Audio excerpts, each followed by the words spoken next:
Hello दोस्तों, मैं doctor Dharmendra Kumar Sinha, visiting professor and psychologist. मित्रों, मैंने विश्व साहित्य श्रृंखला के अंतर्गत कल मैंने श्रीलंका के सुप्रसिद्ध साहित्यकार सुविमली करुणारत्ने की एक महत्वपूर्ण कहानी रिजर्व फॉरेस्ट का पहला अंश आप लोगों से शेयर किया। आज उसकी अंतिम अंश आप लोगों से मैं शेयर करने जा रहा हूँ। मित्रों, नीचे उतरकर जब वे तारों की बार पार कर बाहर आए तब आसमान उजाले से भरने लगा था। सुनील की मां ने भट्ठी सुलगाकर काली कल्लूटी केतली उस पर चढ़ा दी। उनके घर पहुंचने की आवाज़ सुनकर उसने दरवाजे की तरफ मुंह उठाकर देखा और दरवाजे के सामने पड़े बहुमूल्य खजाने को देखकर उसकी आंखों में चमक आ गई। सुनील की मां ने एक पिचके हुए टीन के मग में चाय की कुछ पत्तियां डाली और ऊपर से खौलता हुआ पानी भर दिया। उसने डिब्बे को खोलकर चीनी के कुछ दाने अपनी हथेली पर रखे और पति से बोली, तुम रोटी खा लो, पर आज रोटी के साथ और कुछ खाने को नहीं है, बस यही चाय है। हिन बांदा का सारा जीवन जंगल के बाहरी हिस्से में ही बीता था और उसको अच्छी तरह मालूम था कि जंगल से क्या क्या लिया जा सकता है। सुनील को भी अपने पिता की तरह जंगल की खासी जानकारी थी, क्योंकि वह इसके अंदर और बाहर पिता के साथ होश संभालने के बाद से ही भागता दौड़ता रहा था। जंगल के अंदर एक बौद्ध मठ था जिसमें अनेक भिक्षु रहते थे। कई बार सुनील मठ में चला जाता और उनके बीच समय बिताता। मठ के प्रमुख हर रविवार भिक्षुओं को धार्मिक ग्रंथों के उपदेश समझाते, पर सुनील और उसके दोस्त अक्सर उन कक्षाओं से अलग ही रहते। पूर्णिमा का दिन शहर से भी अनेक श्रद्धालु मठ में आते और बैठकर ध्यान लगाते, उपदेश सुनते।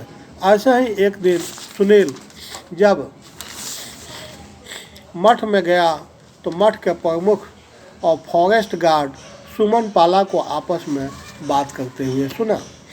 विदेश से एक फिल्म कंपनी आई है, वह लड़ाई पर आधारित एक फिल्म बनाने जा रहे हैं। सुमन पाला मठ प्रमुख को बता रहा था, लड़ाई वाली फिल्म? किस लड़ाई के बारे में है? प्रमुख ने अचरज से पूछा। देखिए, इस लड़ाई में बंदूक और बम चलेंगे और जंगल के बीच से वर्दी वाले फौजी कूच करेंगे, पर यह तो रिजर्व फॉरेस्ट है, मठ प्रमुख ने छूटते ही कहा। फिल्म कंपनी के लिए शहर के इतने नज़दीक जंगल का सुविधा कहाँ मिलेगा? होटल वगैरह भी सब इतने आसपास ही हैं, पर यह तो रिजर्व फॉरेस्ट है, मठ प्रमुख ने अपनी बात जोर देकर दोहराई। सर, इसमें मेरा क्या दोष है? मैं तो बस हुक्म मानने वाला एक छोटा सा मुलाजिम हूँ, फॉरेस्ट गार्ड ने मुस्कुराते हुए जवाब दिया। घर पहुंचकर जब सुनील ने अपने पिता से इस बातचीत के बारे में बताया तो हिन बांदा को बहुत गुस्सा आया। यदि फिल्म वालों ने जंगल से एक पत्ती भी तोड़ी तो मैं इन फॉरेस्ट गार्ड की खबर लूँगा। अगर इस बेचारे की क्या हैसियत, यह तो मामूली सा मुलाजिम है। सुनील की मां ने कहा, यदि उसको सहानुभूति दिखानी ही है तो मेरे जैसे छोटे आदमी पर दिखाएं। हिन बांदा ने अविलंब जवाब दिया। अगले दिन जब सुनील स्कूल से लौटा तो घर पहुंचते ही उसकी मां ने जो पहली बात उसे बताई और फिल्म कंपनी के जंगल में आने के बारे में थी। एक के बाद एक गाड़ियों का जंगल के अंदर आना सुबह से चालू हो गया था।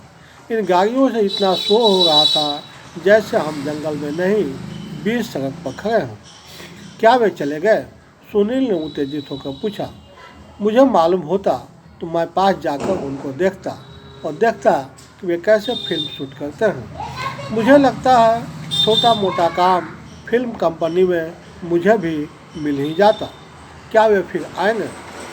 माँ ने थोड़े असमंजस के साथ जवाब दिया, मुझे तो नहीं मालूम बेटे। सुबह जब वे आए तो गाड़ियों का बहुत शोर था और ऐसा लग रहा था जैसे सैकड़ों लोग जंगल को रौंदते हुए आगे बढ़ रहे हैं। बंदूक की गोली और बम के धमाके भी सुनाई दे रहे थे। दूर से मुझे धुआं उठता हुआ भी दिखाई दिया। मुझे मालूम नहीं कि ऐसे में तुम्हारा उनके साथ काम करना सुरक्षित है भी या नहीं। सुनील ने जैसे तैसे खाना खाया और जंगल की तरफ दौड़ा, परंतु अंदर जाने पर उसे न तो कोई आदमी दिखा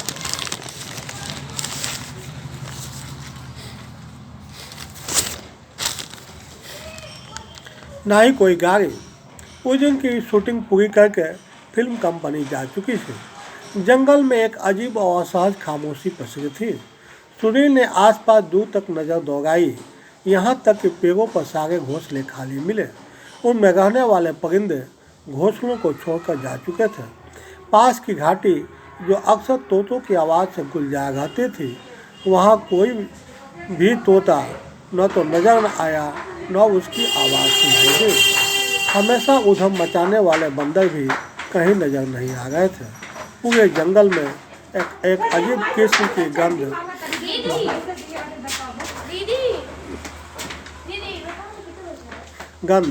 बेहद अप्रिय गंध भर गई थी। सुनील जंगल में अंदर तक चला गया। आगे जाकर उसे जमीन पर एक ऐसा टुकड़ा दिखाई दिया जिसमें कटे हुए पेड़, डालियां और पत्तियां बेतरतीब ढंग से बिछे हुए थे। छोटी झाड़ियों और घास जलाकर राख कर दी गई थी। सुनील अपने पैरों से जमीन पर पड़ी हुई पत्तियों और टहनियों को उल्टा पुल्टा कर ही रहा था कि सामने से सुमन पाला आता हुआ दिखाई दिया। यहाँ क्या कर रहे हो आज अकेले? सुमन पाला ने मुस्कुराकर पूछा। हाँ, आज अकेले ही हूँ। सुनील को अचरज हुआ। हमेशा कड़क बोलने वाला सुमन पाला आज इतने अच्छे मूड में कैसे है? सुमन पाला ने अपनी जेब से सिगरेट की डिब्बी निकाली और उससे एक सिगरेट निकालकर अपने ओठों के बीच दबा ली। डिब्बी को उसने अपने जेब में इस तरह रखा जिससे सुनील को मालूम हो जाए कि यह कितनी महंगी विदेशी सिगरेट है। इसके बाद उसने बड़ी अदा से एक चमकता हुआ लाइटर निकाल कर सिगरेट सिगराई। उसमें भी सुमन पाला ने ध्यान रखा कि सुनील की आंखों में लाइटर की चमक जरूर दर्द हो जाए। अपने पिता से बोलना कि कभी कभार यहाँ आकर जंगल से कुछ टहनियाँ ले जा सकते हैं। सुमन पाला ने सिगरेट के धुएं का छल्ला बनाते हुए कहा। जब मैं उनका ध्यान रखूँगा तो वे भी मेरी ध्यान रखेंगे। छोटी मोटी बातों के लिए लड़ना झगड़ना क्या है ना। सुनील फॉरेस्ट गार्ड को जाते हुए पीछे से देखता रहा। आज उसकी चाल में खास तरह की अकल थी। मित्रों, कैसी लगी ये कहानी?